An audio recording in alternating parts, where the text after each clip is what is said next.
Good morning बच्चों। आज हम लोग डाकन प्रथा का अध्ययन करेंगे। देखो, ये डाकन प्रथा को यदि मैं एक और शब्द लिख दूं तो 50% मैटर तो आप इस शब्द के लिखते ही समझ जाएंगे। उसको हम लोग या कर दें डायन प्रथा। क्लियर? डायन प्रथा। अब ये हमने आपको इसके पहले ही बताया था कि प्रथा अच्छी भी होती हैं, बुरी भी होती हैं, प्राय बुरी ही होती है। तो देखिए, जो प्रथा होती है ये प्रथा है या कुप्रथा। तो आप कहोगे नहीं सर, ये तो कुप्रथा है। अब ये है कि इस कुप्रथा का आधार क्या है। देखो, इसका आधार कुछ नहीं है, इसका आधार है अंधविश्वास। अंधविश्वास। क्लियर? और इस अंधविश्वास के द्वारा लोगों के मन में क्या फैलाया जाता है, मतलब इस अंधविश्वास की क्या मान्यता है। ठीक है ना, मान्यता हम लिख देते हैं ताकि आपको आसानी से समझना हो जाए। मान्यता क्या है? इस अंधविश्वास के पीछे एक मान्यता है बच्चों कि देखो, कुछ ऐसी मौत होती हैं जो अकाल मौत होती हैं। जैसे मान लो कोई स्त्री है, उसको जला के मार डाला, गला दबा के मार डाला, या कोई पुरुष है उसको इस तरह से मार डाला। ठीक है ना, तो इसके जो इस प्रकार की जो मौत होती है उसको अकाल मृत्यु कहते हैं। तो अब एक हमारे यहाँ मान्यता ये है कि अकाल मृत्यु के बाद जो आत्मा होती है ये आत्मा भटकती है। क्लियर? भटकती है, परेशान रहती है और लोगों को परेशान करती है। क्लियर ना? अब देखो, और यही आत्मा, भटकती हुई आत्मा, अगर स्त्री की है, जो आत्मा भटक रही है, अगर ये स्त्री की आत्मा भटक रही है तो वही चुड़ैल है। ठीक है? और यदि पुरुष का भटक रहा है तो वही भूत है। देखिए, भूत, ठीक है ना, भूतनी नहीं होता, वो अलग की बात है कि लोग कह देते हैं भूतनी। तो आपको हमने बता दिया कि देखो, ये चीज़ें नहीं होती। होता यह है कि भटकती हुई आत्मा जब किसी स्त्री में प्रवेश कर जाए, ठीक है, तो उस आत्मा को चुड़ैल कहते हैं। क्लियर? और जब भटकती हुई आत्मा किसी पुरुष की में प्रवेश कर जाए तो उसे भूत कहते हैं। क्लियर?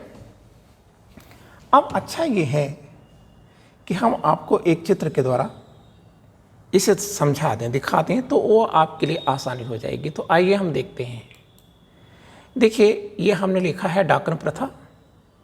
डाकिन प्रथा, ये देखिए, आप देख रहे हैं, ये चुड़ैल है, मतलब बुरी आत्मा है।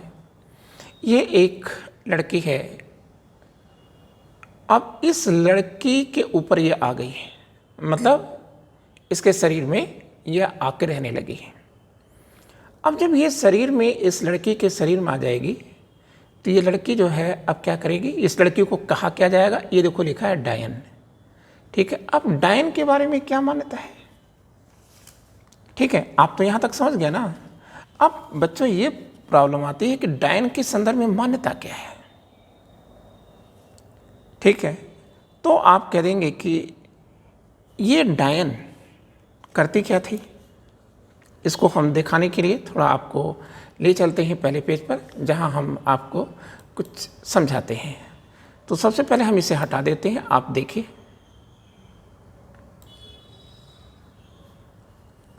इस डायन के पीछे क्या मान्यता है। तो आइए देखते हैं।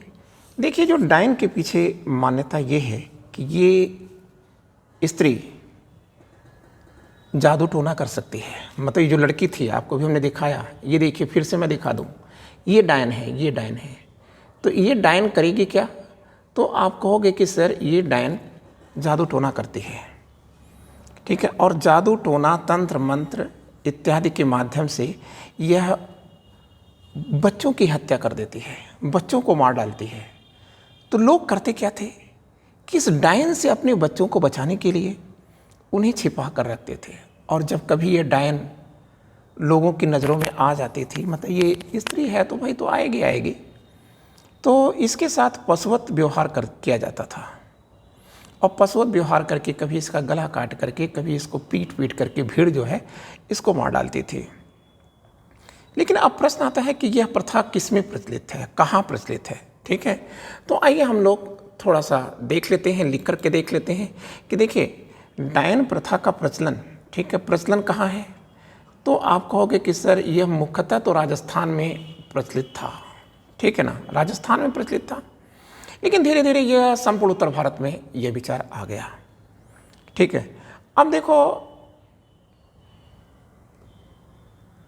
अब ये करते क्या थे कि राजस्थान में, देखो राजस्थान में, संपूर्ण राजस्थान में था, ये धीरे धीरे उत्तर भारत में आया, लेकिन राजस्थान में यह मुख्यतः किस में था। देखो ये जनजातियों में ही होता है, शुरुआत इसकी जनजातियों में होती है, वो अलग की बात है कि वो धीरे धीरे जो है अन्य लोगों में फैलती है। तो ये जो है प्रथा भील जनजाति और मीणा जनजाति में थी, मीणा जनजाति में थी, ठीक है। अब देखो इससे होता क्या है, तो इससे जो है एक तरह से मानवता खतरे में आ गई थी। तो खतरे में पड़ी हुई इस मानवता को बचाने के लिए एक डेट आप याद रखना, मैं वो डेट लिख दे रहा हूं, 1853। 1853 में मेवाड़ के पॉलिटिकल एडवाइजर कौन है, एडवाइजर मतलब राजनीतिक सलाहकार, जॉर्ज पैट्रिक लॉरेंस है, ठीक है। कौन है, तो आप कहोगे कि सर जॉर्ज पैट्रिक लॉरेंस है। तो लॉरेंस सर ने मेवाड़ के जो किंग हैं स्वरूप सिंह, ठीक है, मेवाड़ के राजा हैं, लिख दिया हमने, ये देखिए मेवाड़ के राजा है स्वरूप सिंह। तो इसी स्वरूप सिंह को सुझाव दे करके डायन प्रथा पर रोक लगाने का कानून निर्मित किया, लेकिन समाज में ये व्यवहार में नहीं आ पाया। कानून तो जरूर बना, लेकिन लोग डायन बनाते रहे, डायन की पीट करके हत्या करते रहे। तो ऐसी स्थितियों में राजस्थान सरकार ने किया क्या, जाहिर सी बात है कोई कानून बनाना पड़ेगा। तो राजस्थान सरकार ने इस प्रक्रिया से ऊब करके 2015 में, देखिए इतनी पुरानी प्रथा पर कानून बनाने में इतना समय लग गया। 2015 में राजस्थान डायन, राजस्थान प्रताड़ना कर लीजिएगा, प्रताड़ना निवारण अधिनियम, या अंग्रेजी में भी लिख सकते हैं आप, क्या, राजस्थान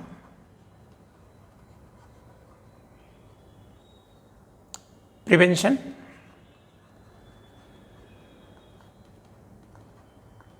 ऑफ विच,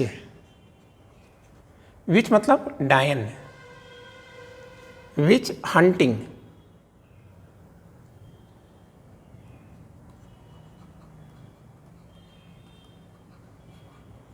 एक्ट 2015 पारित कर दिया, क्लियर। और इसी के तहत किसी भी स्त्री को डायन कहना,